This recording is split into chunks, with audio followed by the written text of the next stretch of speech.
Okay, welcome. Welcome and good evening, everyone. We have a full house. If you need a seat, we have a few up front. And this is great. This is just fantastic for our first event and for Professor Grigoras. Good evening and welcome to our program. Before we begin, would you please make sure that your cell phones and other chirping, squawking, demanding devices are silenced. I'm Glenn Moots, professor here at Northwood University and director of the Forum for Citizenship and Enterprise. If you're not familiar with us, the Forum is an academic center here on the Michigan campus dedicated to advancing our Northwood idea of free markets, individual responsibility, and limited government.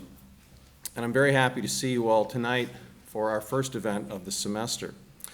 For those of you who are new to our Forum programs and you want to be kept aware of future programs, I've put a notepad at the back. If you put your name and your email address on there, I'll add you to a list, and I contact folks periodically to remind them of upcoming events. Also, you'll see a flyer back there, and you're welcome to take one of those if you'd like a reminder, and certainly if you have friends you can pass that on to, please go ahead and do that. I'll just let you know on Monday, October 9th, we have a panel here entitled Embattled Civil Liberties, Speech, Religion, and the First Amendment. On Tuesday, October 24th, we'll have a panel in here, 7 o'clock, on the question, is Islam compatible with a free society? On Thursday, November 16th, we'll have a debate in here, again, 7 p.m. Did the founders want an activist government? And again, these events are on the flyer in the back. Those of you who are on campus, you'll see them around, and we'll keep putting them up to make sure you're aware of those things. And also, you can email me at moots@northwood.edu. Now, those of you who are familiar with our programs know that we've brought scholars in from around the country. But tonight, we take advantage of expertise right here at home. Professor Mariana Grigoras is Associate Professor and Chair of the Social Sciences Humanities Department. She teaches history and political science. Between 1986 and 1995, Ms. Grigoras has taught as Associate Professor at Davenport University in the Department of Social Sciences and Humanities. From 1995 to 2001, has also taught as part-time professor at Mid-Michigan Community College and Northwood University. Born in Romania, she received her Master of Arts in History from the University of Bucharest. In 1982, Professor Grigoras and her daughter immigrated to the United States from Communist Romania, rejoining her husband Stelian, who defected to the United States in 1979. During her career as an educator, she has received several awards for excellence in teaching, both from Davenport as well as from Northwood. She is passionate about her subjects. I know her students here can testify to that. And she loves being in the classroom. And she and her husband reside here in Midland.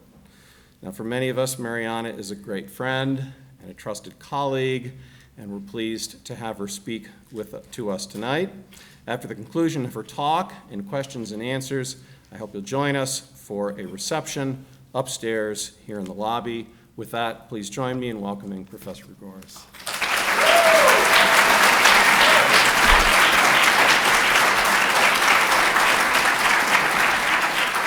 Thank you so very much for all of you coming tonight. It's overwhelming.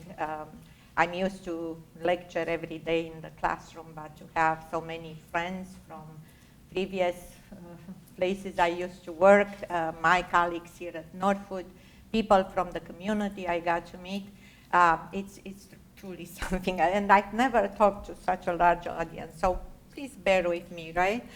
I would like to first mention one thing, and I'm trying to figure out how I'm turning this.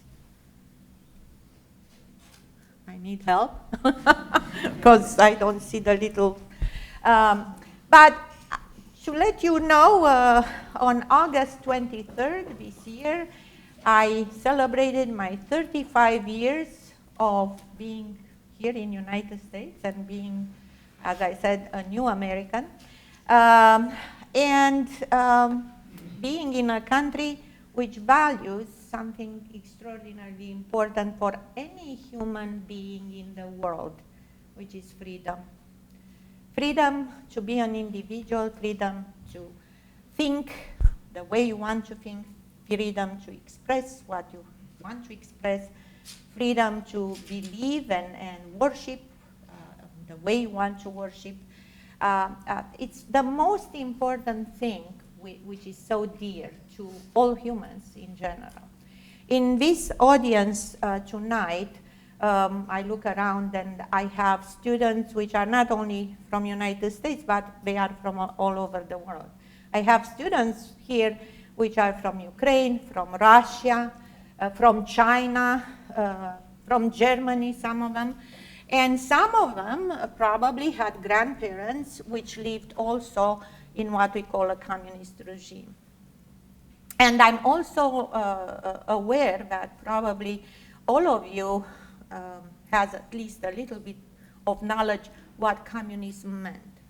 I cannot see, I mean, for me, it was a very important day, and the invitation I got from my colleague, Professor Mutz, Dr. Mutz, and my friend, to come and talk to you, because we live in a world which it's a little bit more difficult to deal with than probably, you know, previous generations. On the other hand, thinking and looking at you, you know, today we hear all those talk about North Korea developing the nuclear weapons, talking about, you know, us and threatening us, you know, with that. I can remember being, you know, in 5th grade, 6th grade, when the missile crisis took place, the Cuban Missile Crisis, and I see some people. And the same scare probably you had here, we had down there behind the Iron Curtain, because it was terrifying. We thought the Americans will attack.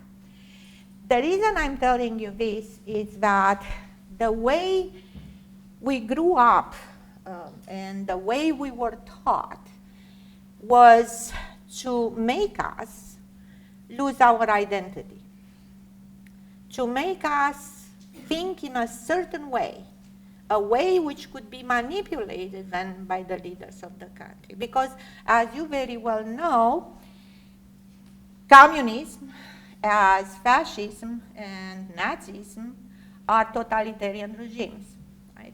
So they want to manipulate the individual to follow the leader and the party in power, to make you think the way and to react the way they wanted you to react and think. And it's interesting, and I will give you some personal examples on how that worked on me, even as a child. But before that, I want to bring up the, oh, thank you. So this is the map of Romania. Romania, it's the size of Oregon in terms of area. It's located in southeastern Europe. This is a new map of Romania. As you can see in the northern part, it has a border with Ukraine, and as in the eastern part, it has a border with the Republic of Moldova, which used to be part of Romania, has a largest Romanian population. On the western part, you have Hungary and Serbia today, used to be Yugoslavia. And on the southern part, it's Bulgaria. And we have also a natural border, which is the Black Sea, beautiful beaches and white sand. When I was born, I'm not telling you how far ago, actually the northern border and the eastern border was called Soviet Union. Okay? So this is the Romanian flag. It's called the tricolor flag. And I will show you now the map of the communist Romania. And I will ask to bear for less than a minute to hear also, I found the sound of the communist anthem, which was called the International. that was always, played at the gatherings of the Communist Party, at international meetings of the communists, which were, they were huge supporters of exporting all over the world communism. Okay? So.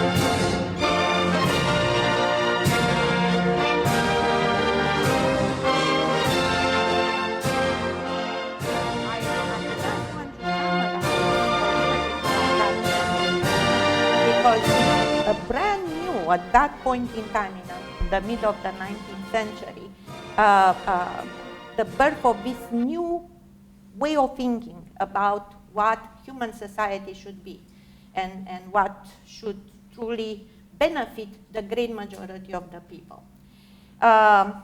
Communism took root, here in, if you are my student, I will tell you that the 19th century was the century of isms, right? We will have the birth of nationalism, liberalism, conservatism, communism, socialism, Nazism, and so on. So, we also know that, and what made a difference, historically speaking, on the 19th century, especially the middle and the last part of it, was the Industrial Revolution, right? So we have the birth of a brand new class, which is the working class, right? The blue-collar working class.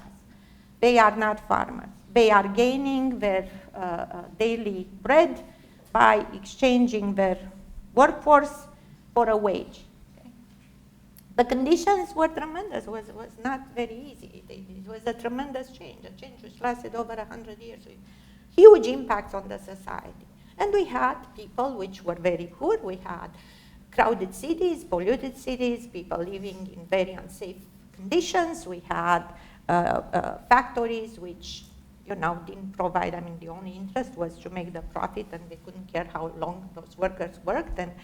And so I'm giving you a reason why it became popular, and I'm giving you a reason how ideologies can catch the fancy and the imagination of the individual in certain conditions. If I'm to ask you, the audience, which was the country which had communism successfully, implemented and became a communist country? I'm sure you know. Soviet Union, right? It's Russia, right? So that happened at the beginning of the 20th century, right? And basically when Marx and Engels came and said, look, these workers have miserable conditions, and Marx created an entire philosophy based on materialism and dialectics, but I'm not going into philosophy here because that's my colleague's field. The idea was how I can create a better life for those people, right? And he came up with this idea that if the workers of the world will unite, by their force, they can change the established order. And the established order was the capitalist order. Okay? And that eventually, those workers will become, they will gain a consciousness of their class, who they were, and they will start a revolution to overthrow the existing order and put in place what is called the dictatorship of the proletarian class. Proletarian meaning workers. The dictatorship of the proletarian class. So, well, if you look at any documentaries or documents or read books of that, I'm sure all of you at least read a little bit of Dickens, you'll know the conditions of the poor of London and other parts of Europe, and especially Germany, which was industrializing quite fast at that time. So this idea caught up.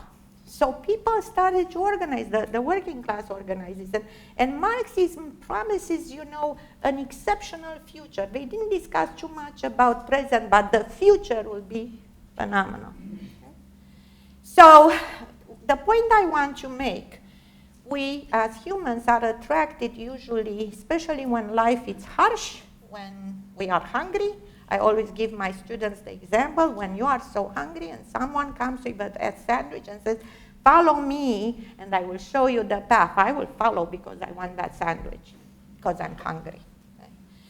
I want you to understand how people can be convinced and to some extent brainwashed to follow something they don't completely understand and which can be extremely dangerous. And probably a lot of you know that this will happen in Germany when Hitler will come to power. It will happen in Italy when fascists will come to power. And it will happen in Soviet Union or in Russia when we will have the Russian Revolution of the beginning of the 20th century. Now, that's a very short oversight. My point is, for me, the most important thing is to be able to express my views without the fear of being jailed for that, to be able to go to church without being afraid that someone will arrest me and throw me in jail, to be able to criticize my president or my leader because I disagree without the fear of being killed, actually. Those are freedoms, and a lot of time I'm living in this country now for 35 years, and sometimes I see, especially the younger generation, not being aware, we take things for granted, right? Oh, it's wonderful, we have those. And as Americans, for generations, you had those for so long. And it's so easy to forget how dangerous and how those ideologies sneak like a serpent and can take you over. It's very, and we experience that historically. So, what I want to tell you is to kind of give you an example of my life, my 3 decades in communist Romania. So, the first 10 years of my life, I will explain. I will explain how communism took root in Romania. I'm sure some of you know and some of you might not know, especially the younger generation. What happened to me when I was a student like you? How was life during that time? And to give you an example of the dictatorship, which was considered to be, you know, in the second half of the 20th century, one of the harshest dictatorships in the entire communist world, the regime of Nicolae Ceausescu, which in 1989, the Romanian people finally will have enough and will fight a revolution and start a revolution, overthrow the dictator, which will try to escape. He will be apprehended and he will be tried on a military tribunal and he will be executed on Christmas Day, 1989. But how everything started. So first and foremost, as you know, the first communist country in the world is Soviet Union. I'm not going to give you the entire history of Soviet Union, but we all know or heard that in Soviet Union, for the longest period of time, they will have a leader which will become a totalitarian leader, and which will impose a certain type of, communism, which will be truly a dictatorship, and this will be Stalin, Vladimir Stalin. E.V. Stalin. So Stalin was you know, the right hand of Vladimir Ilyich Lenin, which was the leader of the revolution and the one, actually he was a brilliant man, the one who had the power to mesmerize the masses of Russian people. And Stalin, when he came to power, after Lenin dies, he had something very important to accomplish. And the communists, they wanted to bury the capitalism. They wanted to destroy capitalism. They wanted to show to the world that they were much better than the capitalists were. How do you do that? How do you do that in a country? And the reason I'm telling you this is to understand how the Russian communists will be now exported to the satellites, which will become the communist countries of Eastern Europe, and how communism will be exported around the world. So Stalin realized that the only way to catch up with the West was to industrialize. Russia, just very recently in the 19th century, late 19th century, started to industrialize, was mainly an agricultural country with the largest population of peasants. So the idea was, remember what Marx said, and Lenin embraced the Marxists, the revolution is the proletariat revolution. So I need workers, I need blue collars. So how do I achieve that, right? Well, I will build some factories and so forth, but I need more people to come and work in those factories. I can build those humongous, places for making steel, but who's working? So what do? Well, let's expropriate the land of the peasants. Let's nationalize the land, which obviously in a communist country, everything becomes the property of the proletarian class. So they started very surely expropriating. Now, if you know anything, if I have here in this audience anyone which has some farming descent, or if you have someone which is a farmer, you know the relationship between the peasant and his land is tremendous. So, what can I tell you? Peasants were not happy that their land was taken away, and especially were those free peasants, not the ones which were bound to land or not very educated. And they fought back. And the new regime will suppress. They will kill millions of those peasants. The ones which still try to resist the collectivization, the taking of land in a collective use, were sent where? To Siberia, to the gulags, right? So now what do? What is left, they will come to work in the factories, because now, I cannot do anything in the country really. And it's how they surely, and with the power of fear and force, they created a working class. The next thing was how I make my people to follow what I'm saying, to follow the ideology of the party. And they used, in all the communist countries, 3 methods. 1, fear. If I suppress any type of dissent, if you know that you can be sent to Siberia and die in the gulag, if I make an example of you, that you are the traitor of the people, then the others will start saying, oh, I better be quiet, I will not say anything, because I can lose my own life. It went to the end, if I can reward people which will spy and tell me about their neighbor, what they do and what they think. It went so far that children were encouraged to tell on their parents. It's a famous story. In Soviet Union, I see some of the Russian students agreeing. or, and which, you know, you had this young child which will go to the party organization, each institution, each school, everywhere you had a party organization.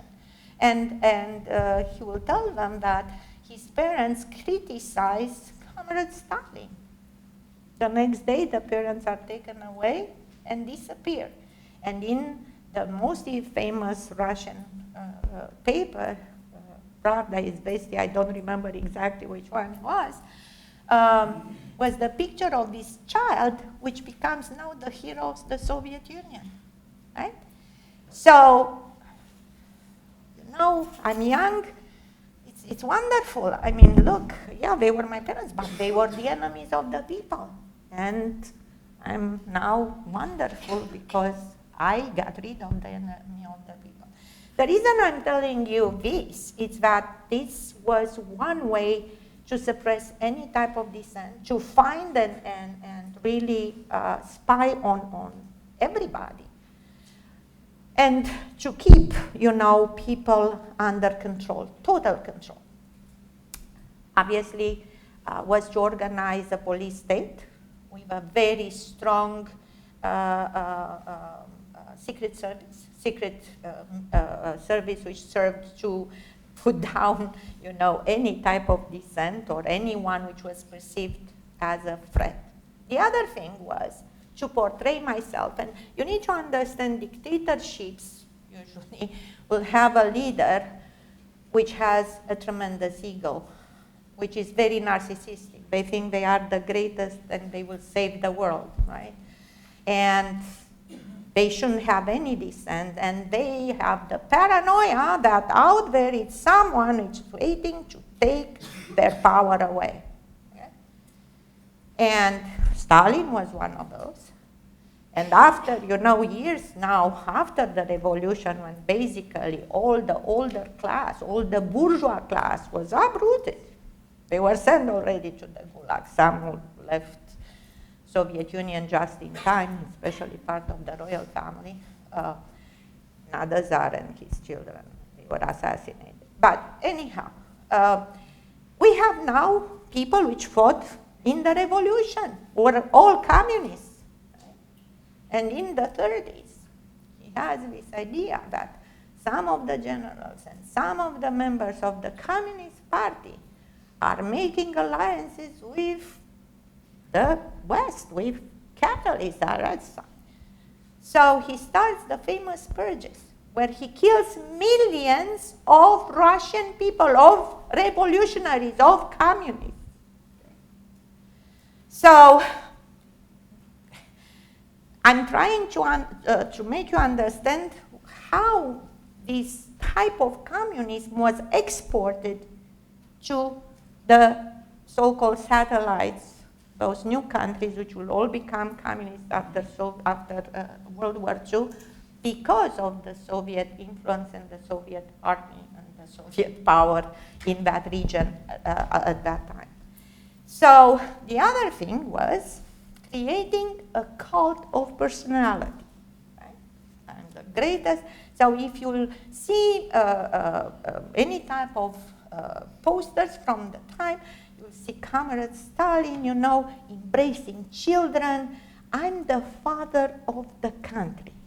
You will not be. And it was a psychological way, you know, if you don't have anything else, it's someone out there. Because God doesn't exist anymore to help you, right, in communism. Religion, Marx said, is the opium of the people. So it's the leader. And Hitler did the same in Germany, if you remember. And what is important to understand is with whom I can work the best, with the young minds. So the brainwashing and propaganda starts now in kindergarten, in the first grade, and goes through. So children are indoctrinated that the only way for them to be happy is to believe in the leader because he's the true father. He's their father, not their parents, right? So, And then it was the propaganda, right? I mean, which appeals to emotions. You create very powerful things. You show those wonderful Russian workers which are so strong, which are capable of taking down the Ural Mountains. Hitler did the same. Those German strong workers, the army. The reason because emotions, and I think it's very important for us to understand those things, because we can be fooled very easily ourselves. It's enough to have one leader. What do you think it happens in North Korea today? Do you really think what you see on TV, that the people which CNN interviews the North Koreans who say, yeah, you want to kill us and we will kill you? The great majority of Koreans have a miserable life. They are, most of them, in rehabilitation camps. That means where you relearn, after you are tortured to death and, waterboarded to death, just to bow your head and say, whatever. Okay. So it was extremely powerful. And I have to mention here something after the fall of communism, but it's not totally gone, as you know, and totalitarianism can come back very easily, again, if we are not aware how. We have a group of historians in 1990 which will write a book. This is the French book, but it's translated in English, the Black Book of Communism. And it was a tremendous effort. Historians from all over, from Germany, from the Czech Republic, from Poland, from France, went now back to documents which were not available before and put together. It's an extraordinary document. And in this book, some of those historians make the argument that communism killed close to 1 billion people around the world. Some are saying maybe that's an exaggeration, but people, I want just you, I know that your grandparents here or your parents might remember the killing fields of Cambodia, of Pol Pot. Only there were several million people which were killed. I have the Chinese students, and I'm sure they learned today that during the Cultural Revolution in China, other several million died. In Cuba, in South America, in Southeastern Europe, and obviously in Soviet Union. So this is the human toll. Those people, a lot of times, were not guilty of anything. They were just, trying to make a living or trying to survive, and they were perceived as enemies for God knows what. And they were exterminated, basically. So we should never forget, the reason I'm here tonight is to remind you that as the Holocaust occurred, and we should never forget what happened, and this should not be repeated again, we also should not forget what totalitarianism and communism meant for so many, and what is the value, because you are here, because we are celebrating the Week of Freedom. What is the value of freedom? What is the value of this concept of liberty? And especially for the younger generation. So, in Romania, we had, how do I go back? Use the keyboard. Okay, thank you. Okay. In Romania, we had two phases in the so-called communist regime. After World War II, when the Soviet troops advanced, and pushed the German troops towards Berlin now, the first country which they pushed through was Romania. Because as you could see on the map, it was at the border, right? And, we learned about our president here, Franklin Delano Roosevelt, a famous Prime Minister of Great Britain, Winston Churchill, and the discussions they had at Yalta, what will happen with the post-World War II world, right?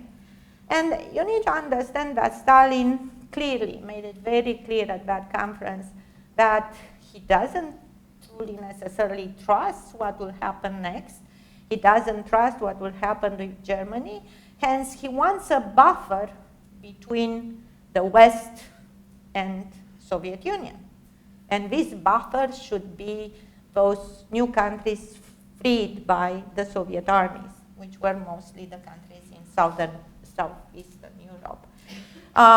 So basically, after World War II, Romania, Albania, Bulgaria, Yugoslavia, Hungary, Poland, the Czech Republic, or Czechoslovakia at that time, all are becoming now communist countries. Okay? And they are becoming the satellites of Soviet Union. Each country had their own development and their own brand of communism. Let me return to Romania. So in the first phase of communism in Romania, obviously was the model of Soviet Union. What you need to understand is Romania before was a constitutional monarchy. The Queen of Romania was the grandchild of Queen Victoria of England. She was married with a German king, which, you know, Romania had a German dynasty, the Hohenzollerns, but which were born now in Romania, on the Romanian territory. And all the communists in the country were in jail. They were the so-called, the ones who work illegally, and they were called illegalists after they were freed by the Soviets. So, and obviously we will have a new government in 1947. Basically, the Soviets, which will be stationed, and they will be, I remember as a child in our main plaza, still the Russian tanks being stationed there. We will have the formation of a popular government, which was a coalition government with the traditional Romanian, which were like, you know, you have in the United States or Europe today, liberal and conservatives, and the peasant party and so forth, and the communists, right, in the government. And in 1947, overnight, the communists come with the Soviets and demand from the king to abdicate. He was given 24 hours to leave the country with the royal family, with whatever they could muster to get with them, and they left. In 1948, in 1947, Romania becomes the Popular Republic of Romania, and it's now a communist country with a communist government. And the secretary of the party is this man by the name of George Georgiou Dej, which will implement the Stalinistic model in Romania.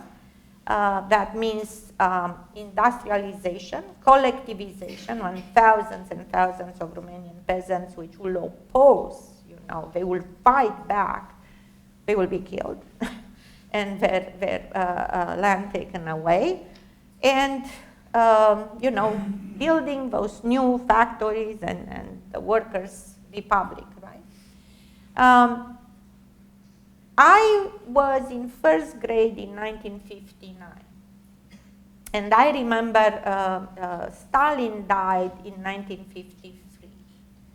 And I remember in first grade we had to write, so first and foremost, every morning we had to sing the Romanian anthem, right, nationalism, but no, we will start first with the Russian anthem, and then we will sing the Romanian anthem.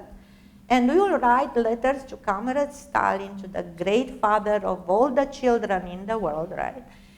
But he was dead, but I didn't know that, okay? I didn't know.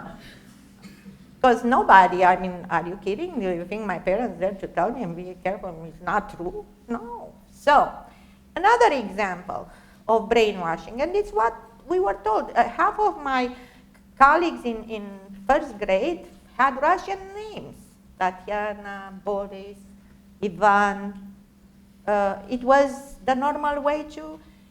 In 5th grade, my husband is, and thank you for coming and listening because he's a part of my journey, a very important part.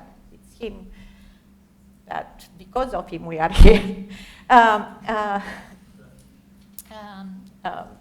He had his generation, he's two years older than me.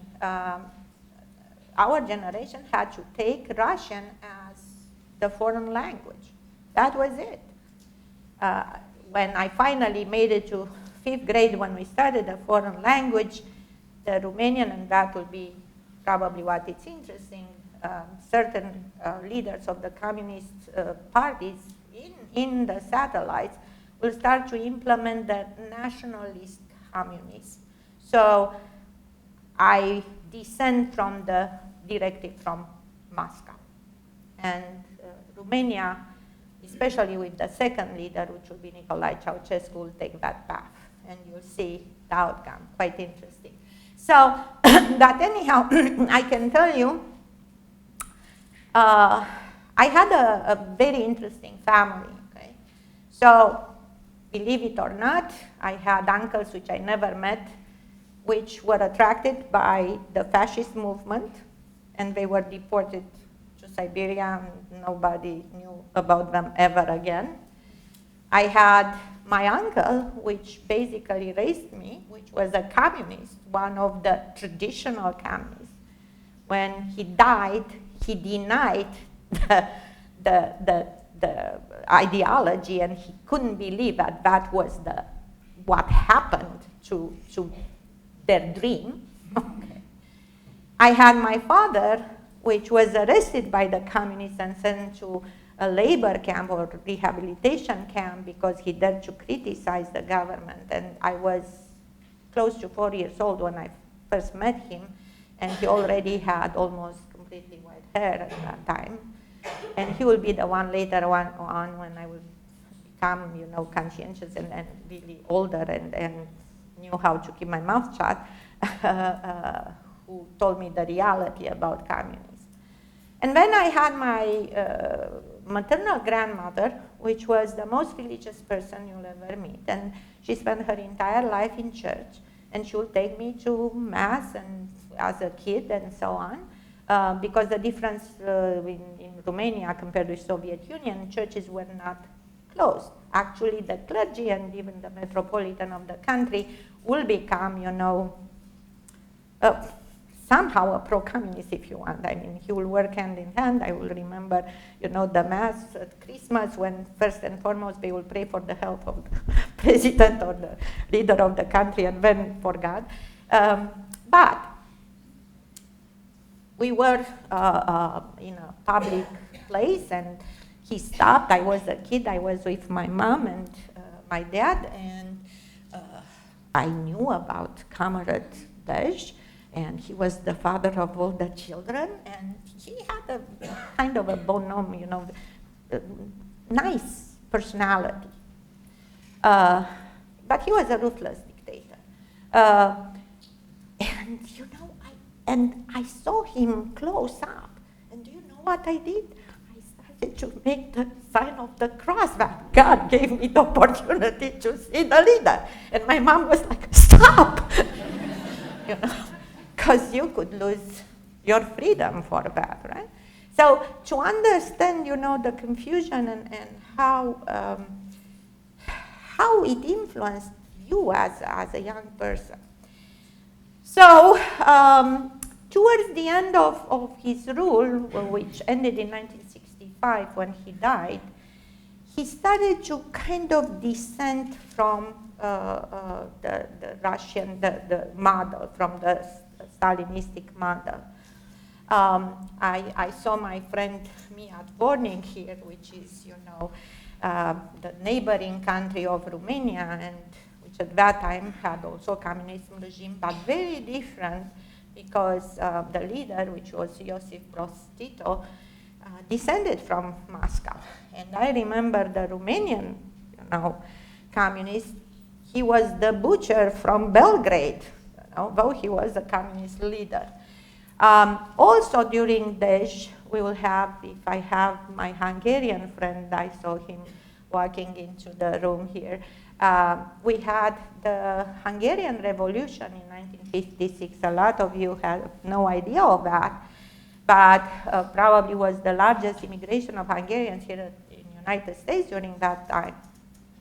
It was a revolution against the Soviet rule, against introducing kind of a homemade, if you want, type of communism, and with a humane face. And the leader of that revolution his name was Imre Nagy. And that revolution, if you looked at the Romanian map, you'll see that, we were at the border. So it influenced a lot of youth in Romania, students like you. A university in Timișoara, which will be a famous city in the second revolution in Romania, and few other parts. One of my uncles, actually, as a young student, participated, and after that he couldn't finish the university at all.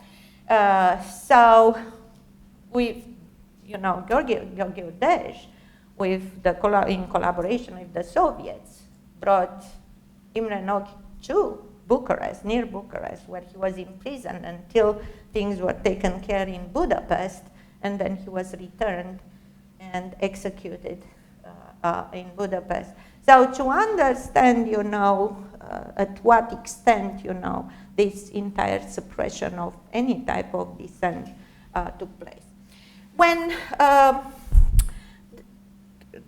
Gheorghe Dej dies, here I have a map with all the labor camps and rehabilitation camps and political prisons in Romania during communism.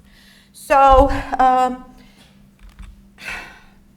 the death of Gheorghe Dej, the one who takes the leadership of the Central Committee is this man by the name of Nicolae Ceausescu. And Nicolae Ceausescu was younger than any of the other leaders,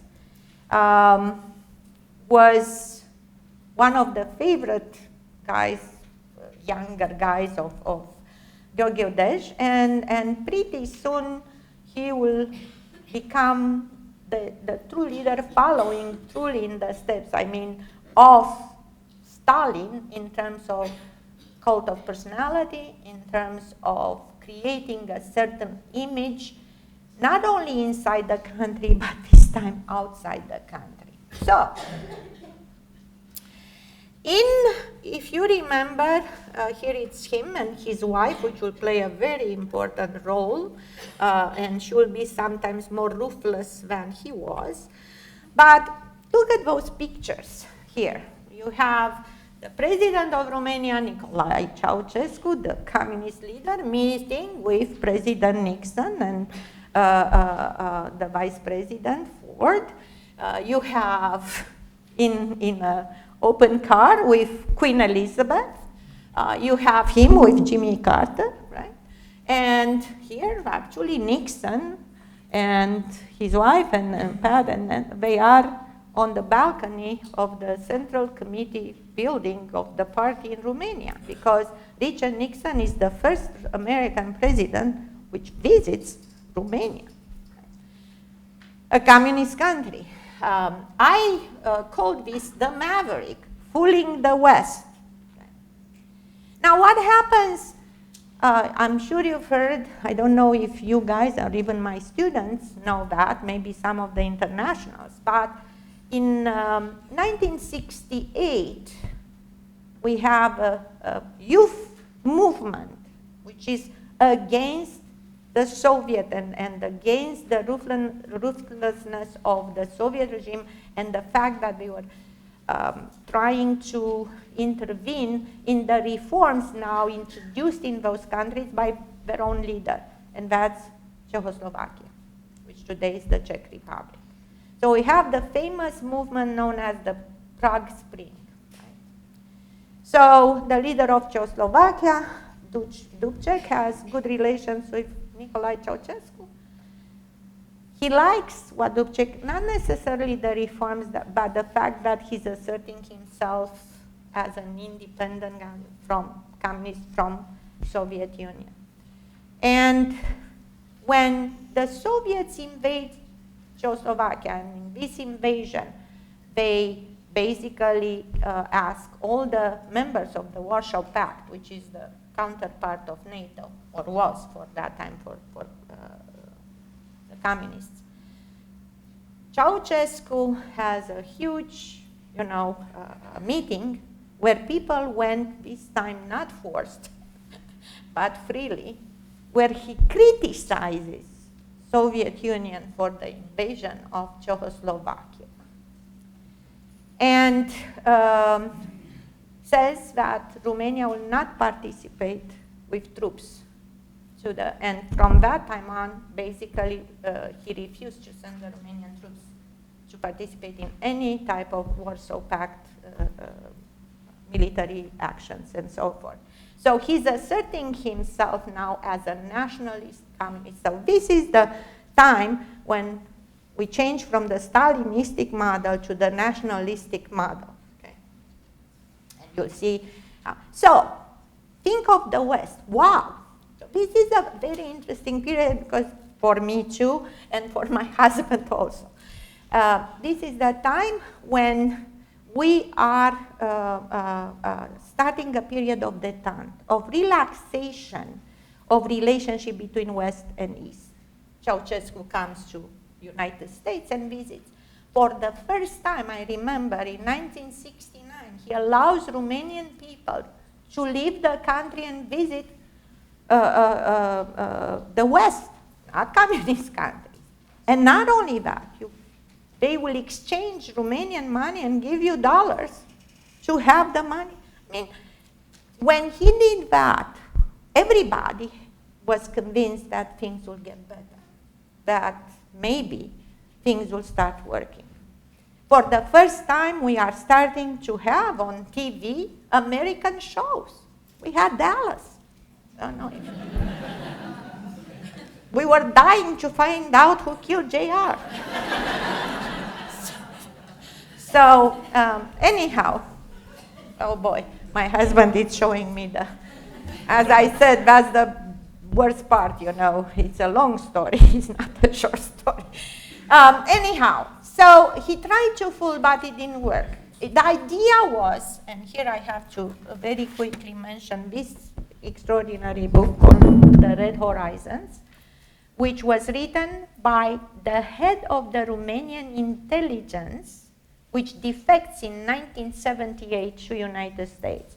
Basically, that was the coup de grace for, the end of really Ceausescu, because the revelations he makes, not only in the book, but to the American government and obviously to CIA and so forth, were absolutely paramount, and Ceausescu never could really recover after that.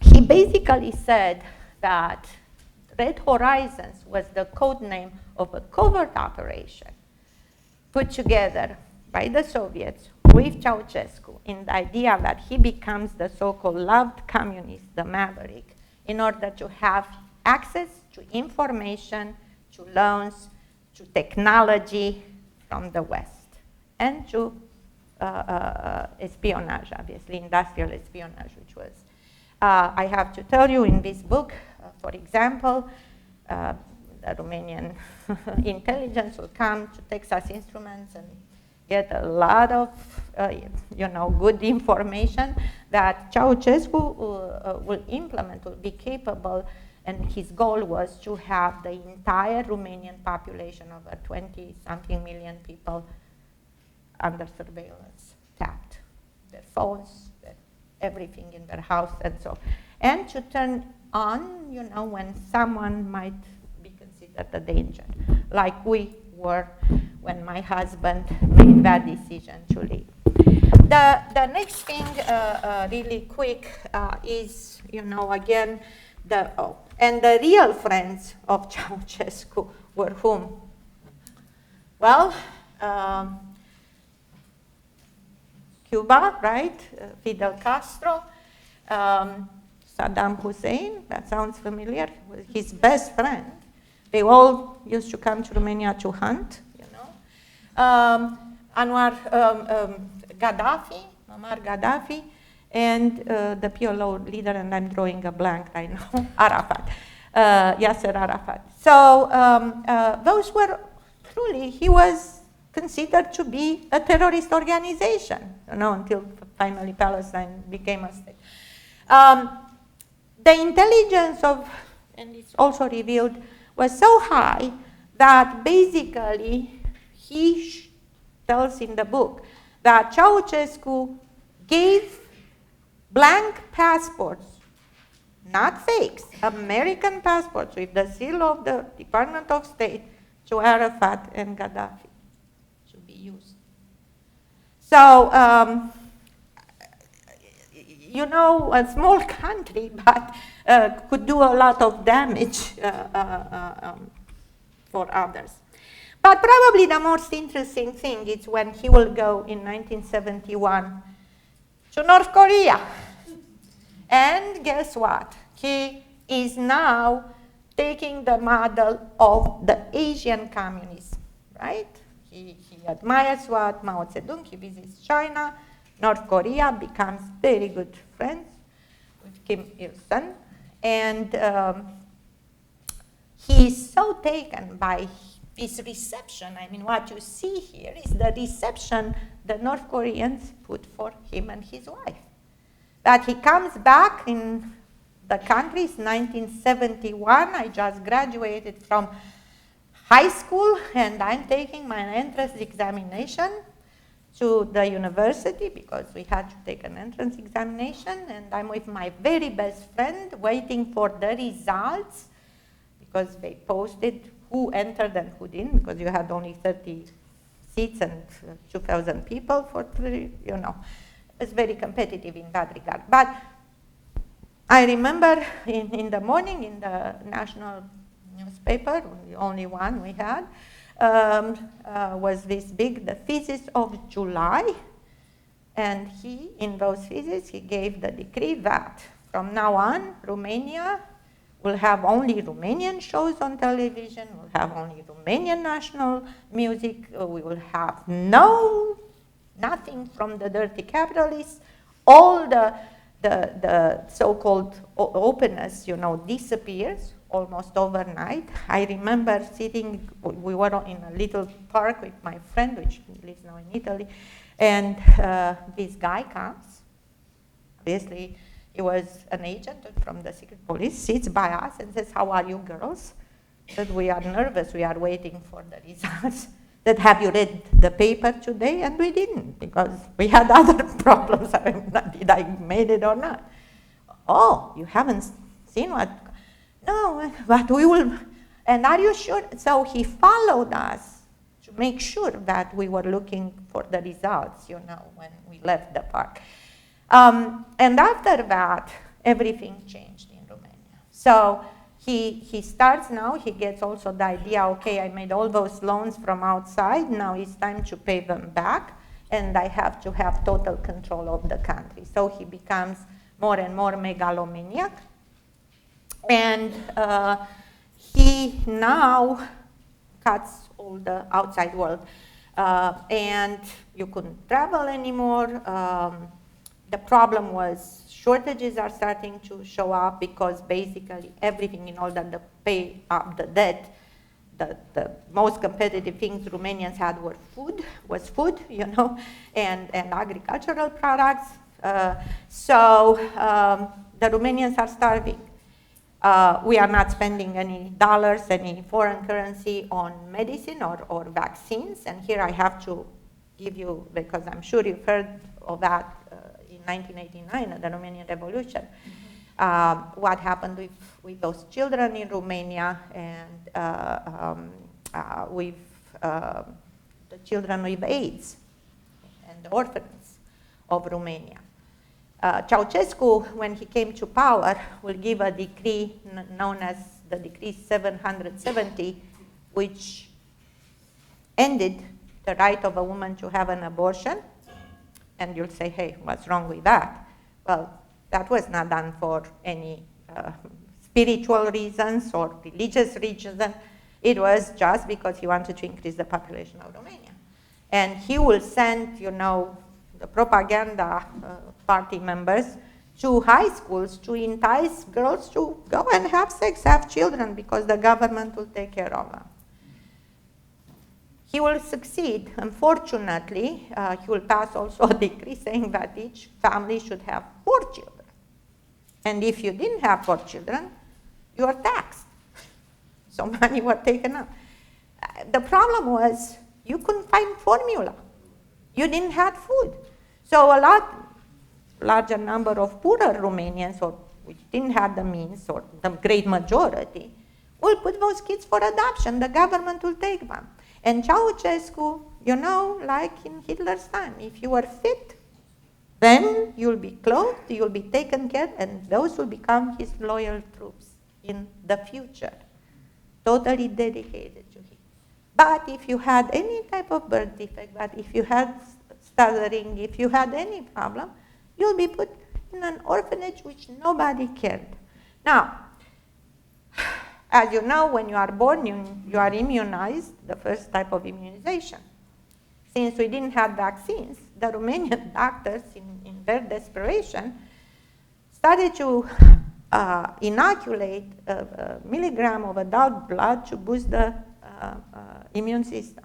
So what happened, we had lots of foreign students in Romania coming from all over the world, and some of them, unfortunately, had AIDS. And when they gave blood, because they truly tinted the blood bank, so those kids were inoculated with the AIDS virus, and it was a disaster. We found out, Stelian and I, here, when the revolution took place, because we were already in the United States, when everything was revealed. I mean, it was a tragedy, a tremendous tragedy. When the doctors went to him to explain that it's a disaster what's happening, he said, we don't have such a thing because we don't have gay people in Romania.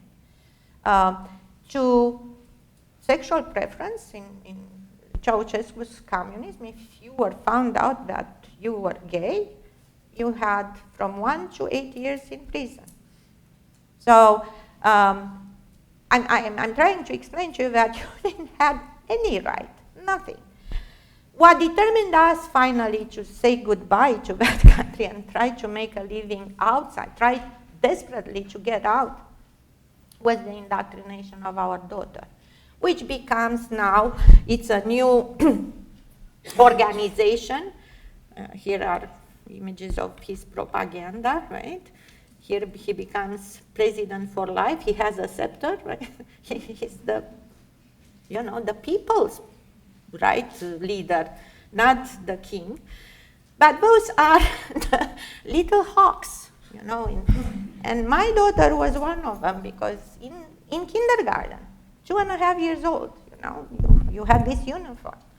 And I remember was his birthday in January, and she came home and she was crying that she's tired, very tired. I said, what happened? And she said, well, we had to sit in front of President Ceausescu's picture, and we had to recite poems and dance and sing for 1.5 hours, Mom. And at that time, when he got home, we went across the street where was a little park, and we kind of talked and said, it's time for us to go. We don't want our daughter. We didn't know what would happen, but I don't want that for her. And it's when the decision was made. I have to add something about Stelian. When we married, his father was quite high up in the government, in the Romanian government. And he was there because he was one of the very good lawyers of Romania. And when we got married, he became the president of, which would be the equivalent of the Justice Department here in the United States. And he will become the equivalent of the Chief Justice of Romania, right? And then later on, when Stalin will go to a conference in Japan and never come back, he will be named exactly during almost, I think was on his birthday really, the Minister of Justice, that he was in charge of the entire Justice Department of Romania. Now you have to imagine what happened the moment the President Ceausescu found out that the son of one of his highest defected to the United States. My father-in-law was demoted. I lost my job. My kid was kicked out of the kindergarten. I was followed everywhere. Stalin's life was in danger here.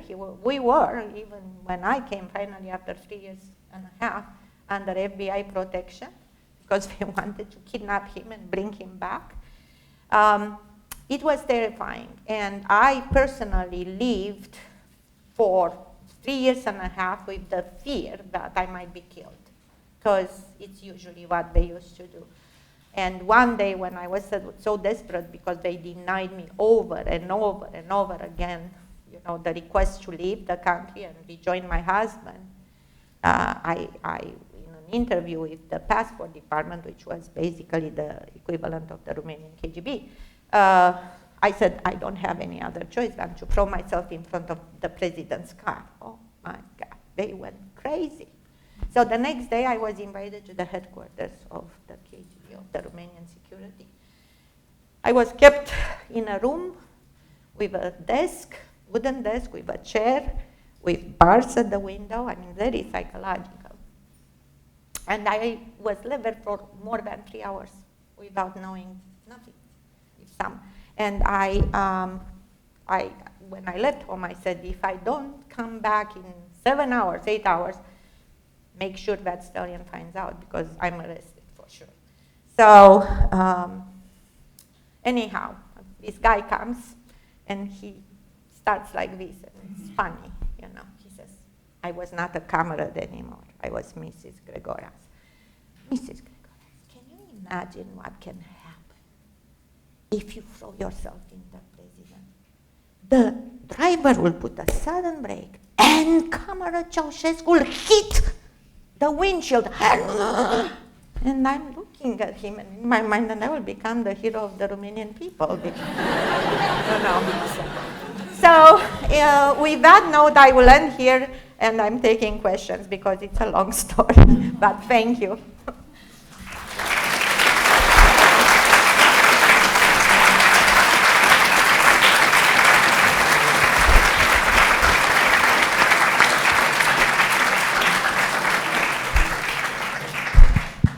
Okay, so I have a mic, so if you'd like to ask a question, let me bring the mic to you. This way it'll also be on the audio of the recording, and everybody can hear you too, which is great.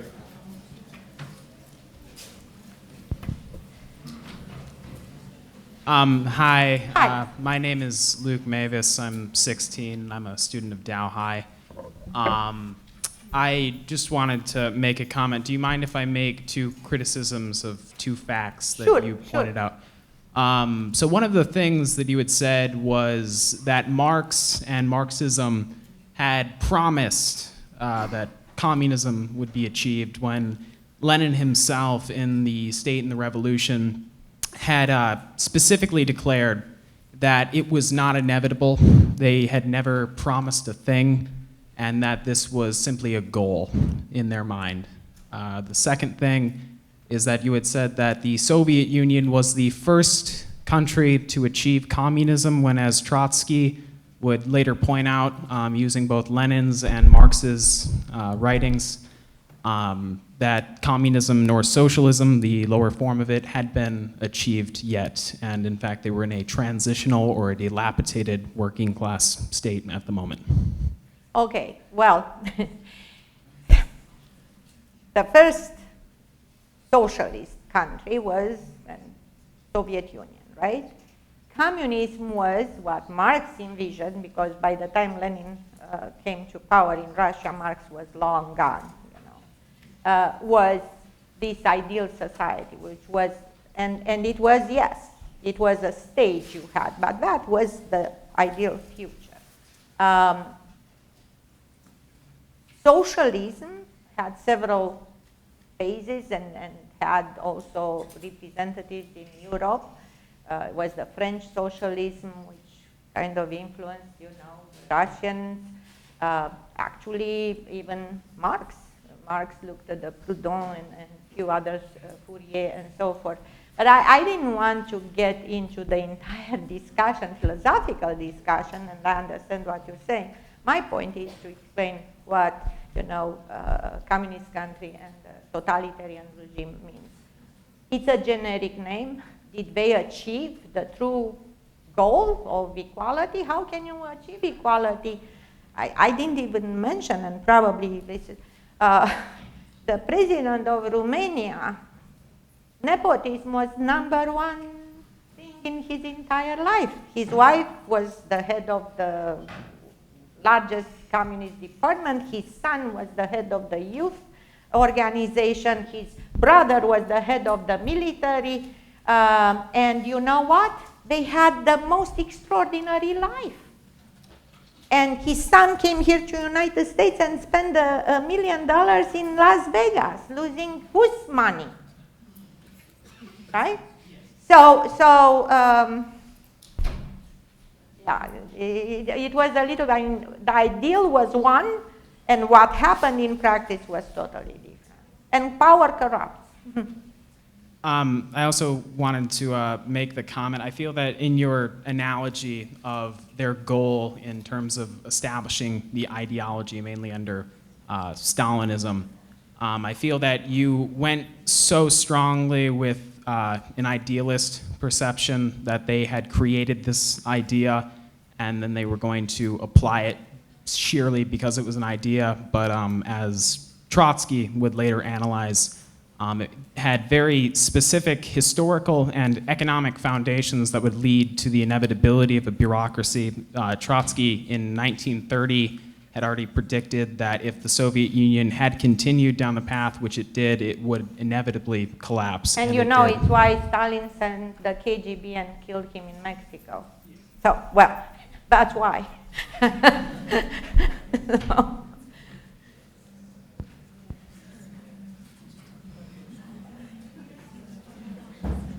Thank you, Professor Grigoras. Yes. What was the hardest thing that you had to leave behind when you immigrated to the United States? Guys, I have another point to make here.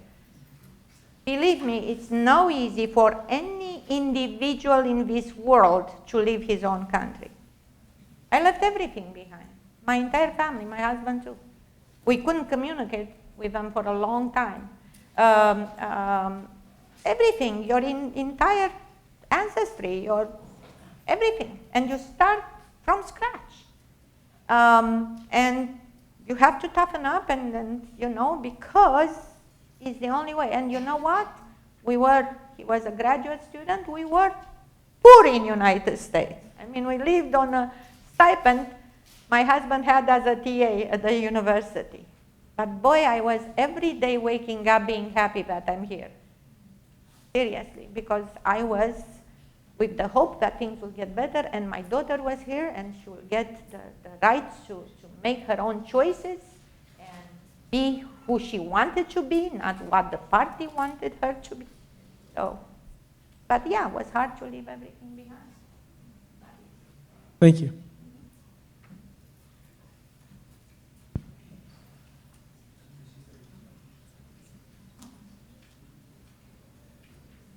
Thanks a lot for sharing, Mariana. First Thank of all, you. we really appreciated it.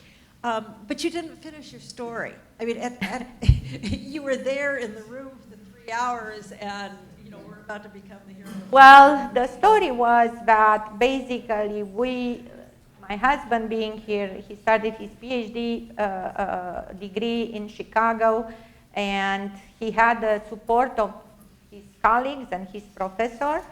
And he contacted, the American senators and congressmen of Illinois, and especially Senator Charles Percy, which was the head of the Foreign Relations Committee at that time.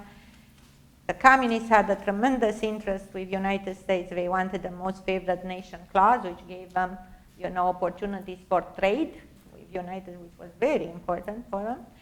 And they attached to the approval of the most favored nation clause, the right to reunify the families, and also to release the Jewish families, which were in Romania. It was a very famous act which was passed by Congress, the Bannick Act. Anyhow, he fought very strongly for us. So when the foreign minister of Romania came to visit the United States, by now President Reagan is the new president. We know how much he loved Soviet Union. By now, Pacepa, the general, is here, and they know the information. He actually gave interviews here on television. So they said, for how long specifically, you are named specifically for how long the Romanian government is planning to keep the Grigoras family separated. So after 3 years and a half asking and fighting and losing everything, they almost kicked me out of the country. In a month I had everything, and I left, and it was wonderful because I left on the National Day of the Communist celebration, which was August 20. That was great.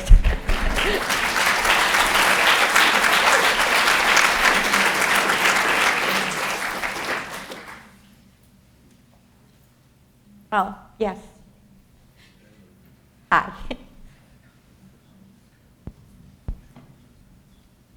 Is my friend of Hungarian descent. Well, Romanian, what I'm saying. Yeah, you're right. Hi, thank you. I just wanted to confirm everything you said. My experience was very familiar. I was born in Bucharest in 1962. My father escaped in 77, and then my mother and I had the same experience you had with your daughter. It took until 1977 before we can come over. And it was actually the result of the earthquake of March 8th, 1977, that it was Jimmy Carter that was offering most favored nation status. And it was because our house had been demolished in the earthquake, and they needed the house that they recognized the need and let us go. Yeah. So thank you. Yeah. Thank you for putting this together. Thank you.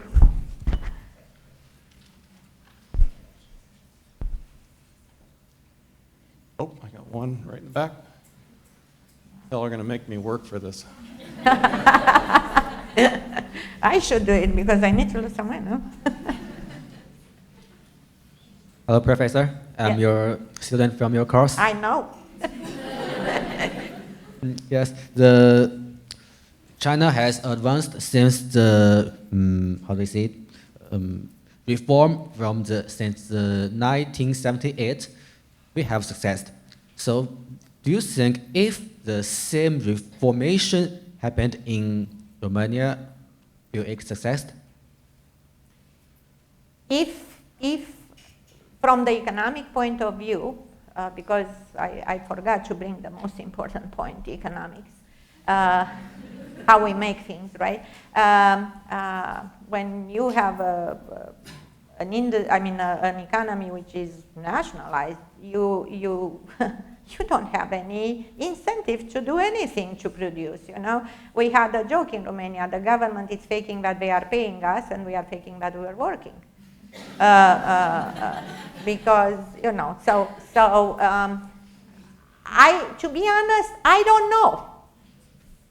I can tell you right now, Romania, it's part of EU. I was very recently, in May. It's amazing. Each time I'm returning, it's something more like you will be here, in the West.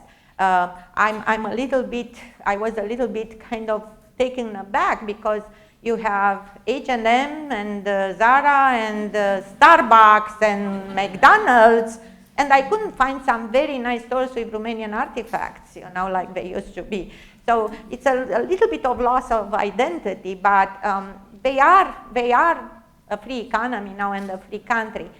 I think China has a very different path, and definitely it's extremely successful, and I think the Chinese government was quite brilliant in finding this way for China. We'll see in the future. So. Let's take one more question, and and then we'll have our reception. Oh, my friend from Turkey.